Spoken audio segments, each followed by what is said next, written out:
Well, thanks so much for taking the time coming here. And what I wanted to talk to you today is not just about the education market, but using it as an analogy to help you think through creating new products and how you bring a disruptive product to a market. And one of the things that people think about when they start companies is they think about technology first. And I would argue that that's the wrong way of approaching a new business. Because if you go through a product-oriented business, you have to think about the market. So I'll give you an example that is not Minerva first, and then I'll talk a little bit about how Minerva is doing it. So I'm assuming all of you know Uber, right? And think about, and use Uber, and you've seen how much it's grown, how successful it's been. And you have to remember that Uber effectively didn't exist 4 years ago. Now, how could it get to be so big so quickly? And it's because there was a virtuous cycle between understanding the ideal product design and expansion of market that came along with that. So for example, if you were to think about a product design and you say, oh, well, I want to get into the cab business. I want to get into the taxi business. Well, you would start thinking about, oh, well, taxis are licensed by local governments. It's very difficult. You have to think about it from, well, how do you get these medallions that are associated with being able to do taxis? And frankly, you'd get paralyzed. You wouldn't be able to figure out what you would do to enter that market. Uber looked at it from a completely different perspective. They said, well, forget what the industry is doing. What should it be doing? What is the best experience to be able to be transported from one location to another? Right? Not in the context of the taxi industry, but just in the context of what the user was expecting to or would want to have happen. And so obviously we all have smartphones, or many of us have smartphones. The smartphones know where we are. Wouldn't it be good if you just take out your smartphone and click a button, and here comes a car, you get into the car, it takes you where you want to go, you leave, and that's it. Obviously, that's a much better user experience, and they built that. Now, in the face of it, they had regulatory issues, and they had the incumbents trying to take them down, etc. But because the product addressed such a fundamental need, what Uber wind up doing is not just disrupting the taxi cab industry, they're disrupting the parking lot industry. They're disrupting the public transportation industry. Right? And eventually, they will disrupt the entire transportation infrastructure in many sectors around the world because they've taken a product and market needs-based approach to their company, first and foremost, and use technology to enable it. Minerva is a similar type of process. Now, we started around the same time Uber did. And and Uber, by the way, is backed by the same venture capital firm that backs Minerva. And we are approaching the world of higher education by first and foremost understanding what the critiques are of the market. And we address each and every one of those in turn.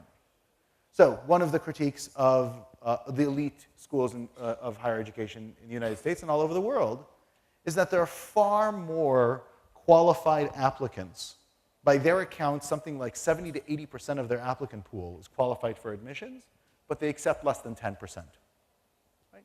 So there's critique about the randomness in which those schools select the individuals that come in.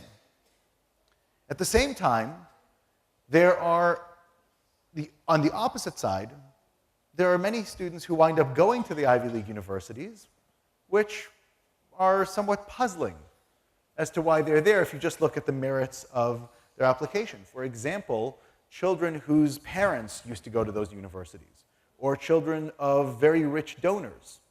In fact, almost half of the children in the Ivy League come from the top 2% of the socioeconomic class just in the United States. And so you have both a large group of qualified students that can't get into these schools, and potentially a group of students that matriculate in those schools which don't really make as much sense than taking some of the more qualified students that don't get in. This is especially true of non-American students. The elite schools in the United States are approximately 90% American. And then of the non-American students that come into the Ivy League and other elite schools, they try to spread them from as many countries as humanly possible. So my friend, for example, who went to Stanford when I was an undergraduate at Penn, comes from Brazil. And when he was a sophomore, he was the only Brazilian undergraduate at Stanford because the Brazil box was checked. So they didn't need a second Brazilian student. Right? Brazil is not a small country, as you all know. And so what Minerva is doing is we're changing the face of higher education admissions. So we actually are taking the bar for admissions to the Ivy League and raising it in such a way that we will not bring students in based on their parents' wealth or what sport they play or if they come from a small state because we want to get a kid from South Dakota. And instead, we have an absolute bar, which is assessed based on the student's intellectual capability, their grades, their accomplishments, evidence of creativity, leadership, and initiative. But we also then don't discriminate, which means that any applicant, whether they come from India or from the United States, whether they come from New Jersey or South Dakota, whether they come from a rich household or a poor household, has the exact same chance of getting in, all based on their merit. And so our founding class last year was the most selective class of undergraduates in the history of the United States. We had a 2.8% acceptance rate. But at the same time, our students were more than 80% non-American. Right? And so we addressed that issue. A second big critique of higher education is that it costs too much. Right? There's 30 years of tuition increases that far outpace the rate of inflation. Today, if universities were to grow their tuition at the rate of inflation, tuition would be $10,000, not $40,000 in the United States. And in fact, Minerva's tuition is $10,000. How do we do it? There are 5 causes for higher education cost inflation. There's the concept of having undergraduates pay to subsidize faculty to do research, which we don't do. Faculty are responsible for their own research dollars through grants. There is the concept of tenure, which inflates faculty salaries and allows them actually not to work, take sabbaticals, buy out their teaching time, etc., all while still being paid for by undergraduate students. There is the building of the campus, the amenities that are associated with campus. One article I just read this morning said that if you look at the top 125 schools in the United States, universities in the United States, more than half of them provide tanning beds for their students, all of which cause cancer. And so they spend money on things not only that are not good for their students, that are in many ways harmful for them, and keep them away from from the great things that the world has to offer directly. At Minerva, we use the world as our campus. Our students come to study in their freshman year in San Francisco, and then they break into cohorts of 150 students, and those cohorts will then live in 6 different global capitals over the next 6 semesters, starting with Berlin and Buenos Aires. And so they get a much richer experience without having to pay to maintain the environment around them, because they take advantage of what the world has to offer in its great cities. So that's the third factor. The fourth factor is that Division I schools, schools that compete in Division I athletics, and many of the schools, the elite schools do, will spend $10,000 per year per student, whether they participate or not, in athletics. $10,000. And so we don't offer our own athletics teams because you can join intramural groups in any of these cities and actually get all the exercise you need without having to spend all that kind of money. And lastly, the overhead at universities has been the highest growth factor. In fact, if you look at faculty salaries, they haven't grown nearly as much over the last 30 years as the cost of administration. Right? And that is to support all of these other 4 activities, none of which actually benefit the undergraduate. And so when you rethink the idea from the ground up, you can create a completely different cost structure. The third critique of universities is that with all of this increased cost, with all of the selectivity, it turns out that the quality of education has dramatically deteriorated. So when I was an undergraduate 20 years ago, students in the United States spend 20% less time studying than they did 30 years before that. Today, students spend 20% less time studying than when I was an undergraduate. The quality of education has dramatically declined, and what's worse, the concept of curriculum, actually teaching students along a structured plan, has vanished. Instead, undergraduate education in the United States provides you a 1,000-course course catalog. You can effectively choose 30 courses at random, and you'll get a degree. And because of grade inflation and lack of studying, you effectively can't flunk out, certainly not of the elite universities. And so the critique is, if we're going to take the highest potential human beings on the planet and provide them to these institutions and get them to train the people who will make decisions of consequence for the rest of us, we would expect them to actually get a great education. And in fact, when you ask university presidents, what is it that you teach your students? They won't say, oh, well, we teach them economics and computer science and chemistry. They'll say, oh, we teach them how to think critically. We teach them how to be global citizens. We teach them how to communicate effectively and work well in teams. All of which sounds great. But if you were to ask them, where in the curriculum did any of these things happen? There'll be a little bit of a pause. They'll say, well, we have economics and computer science and chemistry and the other stuff they pick up by accident. And the reason it's accidental is because there is no place in the curriculum where these things are actually taught. But these are the skills that we want all of our leaders to have at their fingertips. And so at Minerva, we've actually identified 129 habits of mind and foundational concepts that make up critical thinking, creative thinking, effective communication. And we teach those to our students and then make sure they apply them no matter what area of study they pick to learn from afterwards. When we say that we teach them to be global citizens, it is because their fellow classmates come from all over the world. There is no majority country at Minerva, and they live in 7 different countries, as I said, before they graduate. And so the things that universities purport to teach, we actually designed a service that finally does that.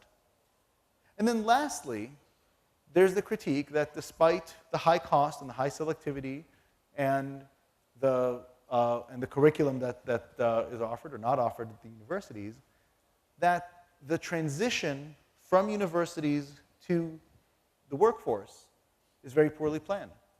You have many examples of students who have gone to great universities and then are either not working in their ideal company or field, right, or working at a level where they actually need substantial retraining on the job.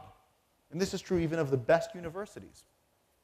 And so at Minerva, we address this in a couple of ways. First and foremost, our areas of education are both more theoretical and more practical than a traditional university, which is mostly informational. Information is free. You can get all of it online. What's more important is that you know how to evaluate that information, whether or not it's true or what level of veracity it has. How do you apply it? And then we actually challenge our students to synthesize everything they've learned and take 2 years of their education and work on a project, create something novel, right, and do it at a professional level. And then we support our students not just in finding the transition to their first job, but also to help manage their career for the rest of their lives. Minerva will be the first call that the students make when they look for a career transition, when they want to do a startup and are looking for funders or backers, when they want to have the world know what they've accomplished and what they're up to. In short, what we've done is we've designed the university as it should be.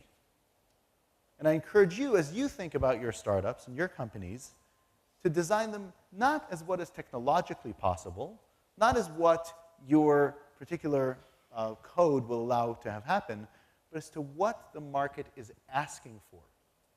The benefit, of course, of doing this in the world of education is that not only do you offer a better service in a market, but you're able to find the highest potential human beings on the planet and allow them to have multiplicative impact for the rest of us. Thank you very much for your time.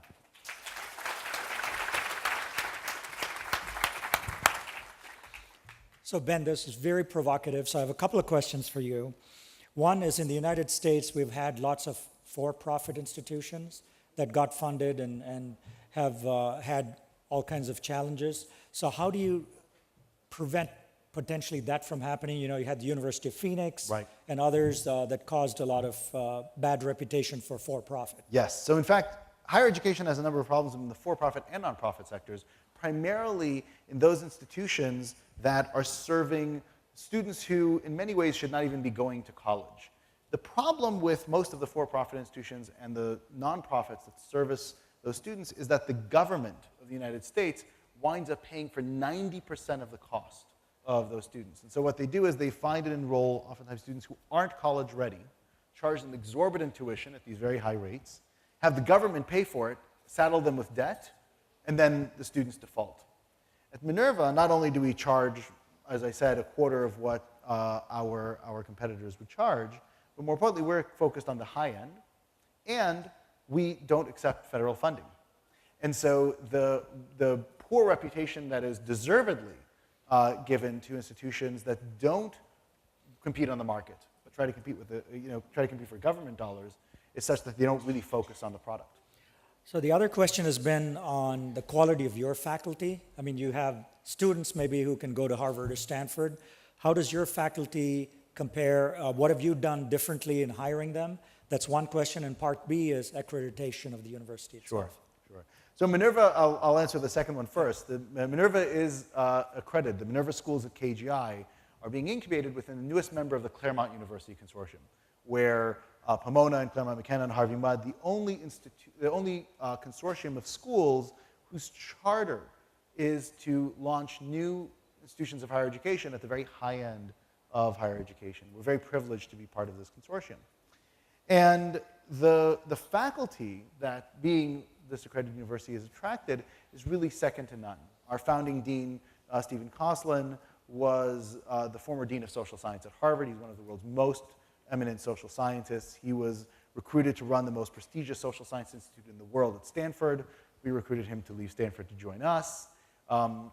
He has brought aboard an incredible faculty, one of the world's foremost experts in complex systems, the former president of the American Psychological Association, the top-selling science author of the last decade.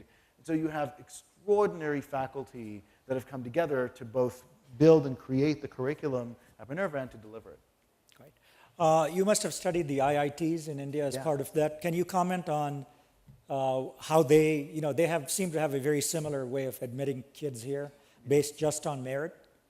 Any comments on the Indian system? Yeah, so the Indian system, I think, is in many ways more egalitarian in the admissions piece. The difficulty, of course, is that the number of spots available at IIT is so minuscule that the difference between the 9,500 students that are accepted to the IITs every year and the next 19,000 or 90,000 is very, very small. In fact, in many ways non-existent. Also, many of the students that wind up going through the program will go and spend a year or two just training for the entrance exam, which is an entire industry that has burgeoned over the last couple of decades. Was not the case as much in years past. The third issue is that unlike the American system, which we are very much a liberal arts education, by liberal arts we don't mean that you don't wind up studying computer science or business or what have you for your concentration, but you get a broad understanding of how to think. IITs, like much of the rest of higher education around the world, is very much focused on a subject. And as you all know, if someone were to tell you at 18 that you would be working in the company that you're working, doing what you're doing, you would say, well, that company doesn't exist. Why would I be trained for that job, right? And so if you go to higher education to be trained for a job, you're doing yourself a major disservice. You need to be trained to be successful at any job you will encounter in the future. Questions for Ben? Any IIT guys here? At least one. Yeah, at least one, okay. Yeah, there's a question. How does the faculty and the study pattern change from country to country? As you said, that students will be traveling to 7 countries across.